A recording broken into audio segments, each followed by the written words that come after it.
Mes chers amis, bonjour. Voilà, donc hier on a parlé de l'introduction sur Ilchot Yom Tov, ce jour magnifique. On va se rappeler des miracles qu'Hachem a fait en général Yom Tov, mais surtout à Shavuot qui arrive à Grand-Bas là, ouais, qui nous a donné la Torah, cette Torah magnifique qu'on a parlé hier. Maintenant concrètement, il faut voir c'est quoi la halachot. Donc la Torah nous disait, j'avais cité hier, dans Parashat Bo, alors Kol Melacha Lo Ya'aseh Ba'em, tout travail il ne faudra pas faire, ça sera interdit. On parle des travaux, les 39 travaux qu'il y a dans Ilchot Shabbat. Il ne faudra pas les faire. Seulement, ce qui est nécessaire à manger, ou les vats d'eau, il y a solachem, ça seulement on pourra faire. Donc en deux mots, on autorise à Yom Tov, la Torah autorise, melechet ochel nefesh. Les travaux qui concernent la préparation à la nourriture, pour pouvoir manger, la Torah autorise. Alors, et là, viennent les Chachamim pour nous définir exactement c'est quoi ce qu'on appelle préparer la nourriture, qui est autorisé. Alors, je veux bien préciser aujourd'hui si on ne parle pas des travaux qui vont être une étape avant la nourriture. Par exemple, quelqu'un il veut manger de la viande. Très bien. Donc il lui faut un couteau pour manger de la viande. Donc, si j'ai pas de couteau, est-ce que je peux préparer un couteau? Je sais pas, le gars il prend une lame, il commence à limer. Le gars il crée un couteau. Je crée un couteau, c'est pour pouvoir manger, donc ça s'appelle que je mange. Ça, on parle pas de ça. Aujourd'hui, ce qu'on appelle marchir ochel nefesh, qui va pouvoir permettre de faire de la nourriture. Aujourd'hui, c'est quoi qui arrive? C'est pas ça le sujet. Le sujet, c'est pas ce qui est l'étape avant de préparer la nourriture. C'est déjà des choses qui sont très compliquées. On ne peut pas rentrer maintenant dans le cadre de ce cours, qui est un cours qui est assez restreint. Donc, on ne parle pas de ces cas-là. On va parler de Hashem, donc aujourd'hui et les jours qui suivent, on parle de la nourriture mamash. Mamash, vraiment préparer la nourriture. Comment couper la viande, etc. Mais pas la préparation avant la préparation, qui est en fait le couteau pour couper la viande. Vous comprenez? D'accord. Donc, on ne pourra pas parler de ça pour l'instant. C'est ce qu'on appelle marcher au nefesh. Nous, on va parler de ochel nefesh. Bon, généralement, les shélotes, les questions qu'on a le jour de Yom Tov, c'est la nourriture elle-même, c'est pas la préparation avant. De nos jours, on a tous des couteaux, on a tout ce qu'il faut. Donc, généralement, le problème, c'est plutôt la nourriture elle-même. C'est ce qu'on va essayer de traiter Be'ezrat Hashem avec l'aide d'Hachem. Et je précise bien avec l'aide d'Hachem, parce que ce sont des halachot Yom Tov, pour ceux qui connaissent un petit peu, qui sont un peu compliqués. D'ailleurs, pour faire Ilchot Yom Tov, il faut d'abord connaître Ilchot Shabbat. Mais ça, j'imagine que vous connaissez déjà Ilchot Shabbat, donc je passe directement à Ilchot Yom Tov. Non, en tout cas, voilà, on approche Yom Tov, donc on va essayer d'attraper ce qu'on peut attraper. Donc, c'est une première précision. Donc, on parle de Ochel Nefesh Mamash. Voilà. Maintenant, comme toutes les halachot, mais surtout ces halachot Yom Tov, lorsqu'on a une question, c'est mieux de demander directement à un rav précisément la question, parce que on verra que c'est pas évident, il y a des petites nuances par-ci par-là. Mais quand même, dans le cadre de ce cours, on va donner des grandes lignes. Comme ça, vous avez une idée, c'est quoi Ilchot Yom Tov, c'est quoi Ilchot Shabbat, c'est quoi Ilchot Yom Tov. Et donc, ça vous permettra au moins d'avoir des questions, des fois avoir même des réponses, parce qu'on va donner quand même des cas pratiques, Be'ezrat Hashem. En tout cas, si c'est pas très clair, parce qu'il y a beaucoup de cas, au moins vous aurez le réflexe, il faut que je demande à un rav, on a vu l'autre fois dans le cours que c'était un petit problème, vous aurez au moins les grandes lignes. Voilà. Donc, la Torah nous dit qu'on peut manger ochel nefesh. Et la Torah, dans d'autres psukim, dans Parashat Emor, elle dit la notion de kol melechet avoda lo ta'asu. Tout melechet avoda, un travail lourd, un travail qui est prenant, vous ne pourrez pas faire. Alors, on peut faire, on a dit ochel nefesh, préparer la nourriture, mais ce qui est melechet avoda, travail prenant, on ne peut pas faire. Donc les chachamim sont venus et nous expliquer exactement ce qui est permis, ce qui est interdit. Et là, il faudra suivre. Voilà. Je vous conseille, c'est pour vous, pour mieux comprendre ça à la fois et sortir avec des maskanotes, avec des conclusions justes et pas faussées, il vaut mieux écouter tous les cours. Comme ça, à la fin de la série de cours, il y aura 3-4 cours, vous aurez une idée plus claire de ce qu'on va dire maintenant. On peut écouter au cours par cours, ça veut dire, mais pour avoir une idée plus vraie et plus, comme ça, plus claire, il vaut mieux écouter tous les cours. Il y a 3-4 cours, il n'y en aura pas une tonne. Voilà, donc, quelqu'un il va dire, écoutez, si c'est permis de préparer la nourriture à Yom Tov, melechet ochel nefesh, donc je peux aller dans mon jardin, arracher une pomme pendant Yom Tov. Bah, c'est pas manger, c'est Ochel Nefesh.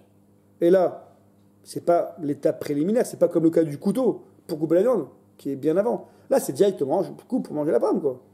Je n'ai pas créé un couteau pour couper la pomme. Je la coupe avec la main. Je l'arrache avec la main.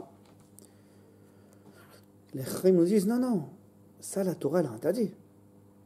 Ah bon? Alors maintenant, je ne rentre pas, est-ce que c'est Mina Torah ou Midera Banan?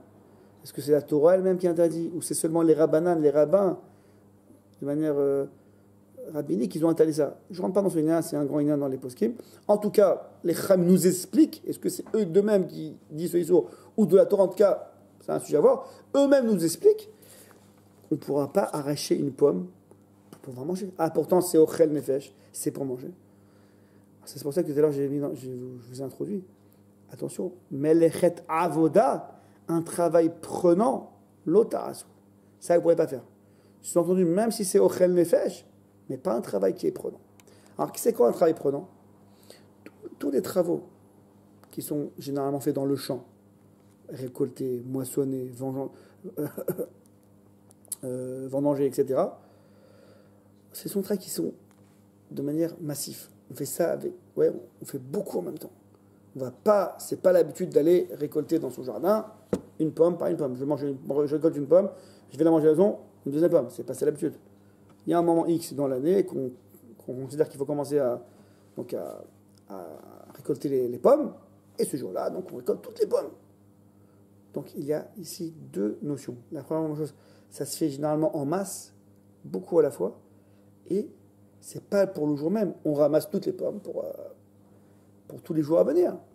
L'été arrive, je ramasse toutes les pommes, c'est pour tout l'été, ou pour une partie de l'été. En tout cas, c'est pas yom-yom, c'est pas pour au jour le jour. Ça, les Chachamim nous expliquent que ça, c'est interdit, même si c'est pour manger. D'accord? Donc, même si quelqu'un maintenant, ponctuellement, il veut une pomme tout de suite, une seule, pas beaucoup, et pour tout de suite, on ne va pas regarder chacun de manière isolée. On regarde en général, cueillir des pommes, récolter du blé, moissonner le blé, etc. Ça se fait en grande quantité. Donc c'est avoda, c'est lourd, c'est prenant. Et en plus, ça se fait pour de nombreux jours, pour beaucoup de jours, pas pour le jour même. Ça, la Torah, on n'a pas autorisé. D'accord? Donc en deux mots, la Torah, la Chaim explique que la Torah autorise concernant la nourriture, ce sont des travaux qui sont pas beaucoup de choses à la fois. Pas récolter toutes les pommes à la fois. Enfin, les pommes c'est interdit, mais pas faire beaucoup de choses à la fois. Pas un travail où, en fait, ça se fait en grande quantité, de manière comme dans le champ, par exemple. C'est un vrai travail. Ça, on n'a pas, dans tous les cas, on ne pourra pas autoriser. Et deuxième chose, et c'est des choses qui se font de manière ponctuelle à la maison, au jour le jour. D'accord? Donc, concrètement, par exemple, le fait il y a la règle qui s'appelle srita, le fait de presser les fruits. Pareil, la personne va dire, écoutez, moi je veux presser un fruit, j'ai du raisin, je veux presser du raisin pour en faire du vin. C'est Ochel Nefesh, c'est pour manger, donc Yom Tov c'est bon. Pareil, c'est comme la pomme. En général, donc d'abord il faut savoir que par rapport au pressage des fruits, par rapport à la srita, la vraie srita, le vrai pressoir qui est vraiment un Torah, le vrai authentique, c'est l'huile et le raisin. C'est les seuls fruits, l'olive et le raisin, qui sont faits pour leur jus. La plupart des raisins, c'est pour donner du vin. La plupart des olives, c'est pour donner de l'huile. Donc la vraie srita, c'est au niveau du vin et du raisin, de l'huile, de l'olive. Et évidemment, comment on fait du vin? On ne prend pas raisin par raisin, on fait du vin. On prend beaucoup de raisins, on va dans un pressoir, beaucoup de raisins, et c'est pour de nombreux jours. C'est pas pour le jour même. Donc ça s'appelle Melechet Avoda, c'est prenant. Donc la srita, presser un fruit, on ne pourra pas autoriser. Et même si quelqu'un il va me dire, mais écoutez, moi c'est pas du vin du raisin, c'est des oranges, c'est des pamplemousses, c'est vrai, mais la srita originale, c'est le vin et le raisin. Et même, je rajoute, et même les oranges et les pamplemousses, généralement, ça se fait en grande quantité. Généralement, on fait ça dans les champs, on prend beaucoup d'oranges et de pamplemousses, et on presse pour beaucoup de bouteilles, beaucoup de tonneaux. C'est pas, l'habitude n'est pas de prendre une orange, de la presser orange par orange. Ça se fait en grande quantité, ça se fait pour de nombreux jours, c'est pas pour le jour même. Donc ça, on n'a pas autorisé. Donc, ce qu'on va autoriser, c'est ce qui se fait à la maison, généralement, pas au champ, généralement à la maison, donc en petite quantité, de manière familiale, quoi. Et ce qui fait pour le jour même. Donc, par exemple, cuisiner, je veux dire cuire, quoi. Cuire un aliment, ça, il n'y aura aucun problème, c'est sûr que c'est permis. Parce que généralement, on cuit le jour. On ne va pas cuire 10 tonnes de viande. Parce que généralement, la viande, on la cuit pour le jour même, pour le jour qui arrive, mais pas pour beaucoup de jours. Donc, on va cuire des morceaux de viande raisonnables pour la famille, pas des 10 kilos de viande. Donc, cuire de la viande, c'est quelque chose qui se fait à la maison. C'est ce qu'on appelle beti, ou bait, c'est se fait à la maison. C'est pas un travail prenant, parce que c'est à la maison, c'est en petite quantité. Je ne rentre pas dans les quantités, chacun selon sa famille, selon ses invités, mais ce n'est pas des quantités de champ, au niveau du champ. Et deuxièmement, généralement, c'est pour au jour le jour. Donc, il n'y aura pas de problème de cuire, bien tov. Mais par exemple, donc, récolter des fruits, arracher des fruits, ou sriter, donc presser des fruits, ça sera totalement interdit, même si c'est pour manger tout de suite, au Ren Nefesh, comme on a expliqué. Un autre exemple pour que vous compreniez mieux, par exemple, faire du fromage. Je ne sais pas exactement comment on fait du fromage, hein, ne croyez pas que je suis fermé, mais en tout cas, bon, en gros, on a du lait, on met là-bas des présures, etc., ça forme, et le fromage il sort. Généralement, comment on fait du fromage? C'est pas à la maison avec des petits bouts de fromage, c'est des grandes quantités, et on fait le fromage pour de nombreux jours. Donc faire du fromage, on ne pourra pas pendant Yom Tov. Bien que c'est Ochel Nefesh, et que moi, dans mon cas, isolé, mon cas à moi, c'est pour tout de suite. Mais en général, c'est pas comme ça. En général, c'est du fromage pour longtemps, et des quantités de fromage. Donc c'est ce qu'on appelle Melechet Avoda. C'est un peu comme le champ pour les fruits. On ne pourra pas faire. Pareil, faire un alcool, à base de dattes ou de figues, etc., selon les communautés, les coutumes, on ne pourra pas faire un alcool pendant le même temps. Ah, mais c'est au Nefesh, c'est pour pouvoir boire. Simra, il le boit. C'est vrai, mais en général, comment on fait de l'alcool? On fait de l'alcool qui permet une grande quantité. Et c'est pour longtemps. Alors, il suffit qu'il y ait une condition, soit le phénomène de la grande quantité, soit le phénomène, petite quantité, mais phénomène pour longtemps, pas pour tout de suite, pas pour le jour même, pour le jour qui arrive. S'il y a une des deux conditions, c'est fini. Ça s'appelle Melechet Avoda, quelque chose qui est prenant. C'est pas un travail qui est calme, qui est léger. C'est prenant, c'est lourd. Or, Yom Tov, on a dit, Yom Tov, c'est, donc on a le cours d'hier de l'introduction. Le Yom Tov a été donné pour pouvoir être libre. Donc, pas de travail. Comme ça, on est libre, on peut profiter de réfléchir sur le jour du Yom Tov, de Shavuot. Mais si c'est un travail qui est lourd, papa, ah, mais même si c'est pour manger, ça ne change pas. Yom Tov, c'est Yom Tov, il faut réfléchir, il faut penser au miracle d'Hachem. Donc si la Torah a autorisé Yom Tov de faire des travaux concernant la nourriture, ça restera des travaux restreints pour la nourriture, pas des grandes quantités, et pas pour de nombreux jours, parce que ça c'est le travail de la Avoda, ça c'est le champ. Et ça, on n'a pas autorisé. D'accord? Voilà, donc pareil pour faire du beurre. Donc beurre, fromage, c'est la même idée, quoi. C'est pour de nombreux jours et c'est de longtemps. Voilà. Et aussi encore autre chose, par exemple, faire des conserves. Pendant Yom Tov, la personne va faire des conserves. Alors c'est sûr que si quelqu'un il fait des conserves, il met dans du vinaigre, il va mettre des cornichons dans le vinaigre, par exemple. Il va faire des conserves pendant Yom Tov. Alors, tout d'abord, Yom Tov, même si c'est autorisé de travailler Ochel Nefesh, la nourriture, c'est la nourriture pour aujourd'hui. Je ne peux pas préparer une nourriture pour demain. Ça s'appelle Achana Lechol. Je prépare Yom Tov pour le jour Chol. Donc, c'est de toutes les manières, c'est pas permis de faire des conserves. Parce que conserve, ça veut dire pour demain, après-demain, donc pour après Yom Tov. On ne peut pas autoriser Yom Tov, même si c'est de la nourriture, pour après Yom Tov. Achana Lechol, on prépare le Chol, c'est pas bon. Mais le chidouche, ici, c'est que même si je fais des conserves pour aujourd'hui, bon, on va dire de la veille Yom Tov, on va dire Yom Tov, c'est samedi soir cette année. Alors, de samedi soir, il fait une conserve pour dimanche matin. Donc, je reste dans Yom Tov.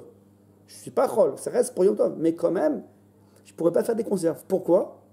Vous avez la réponse? Dites-moi la réponse. Parce que faire des conserves, en général, c'est pas pour demain. C'est pas pour aujourd'hui. C'est pour de conserves. Conserver, c'est pour de nombreux jours, pour des jours plus tard.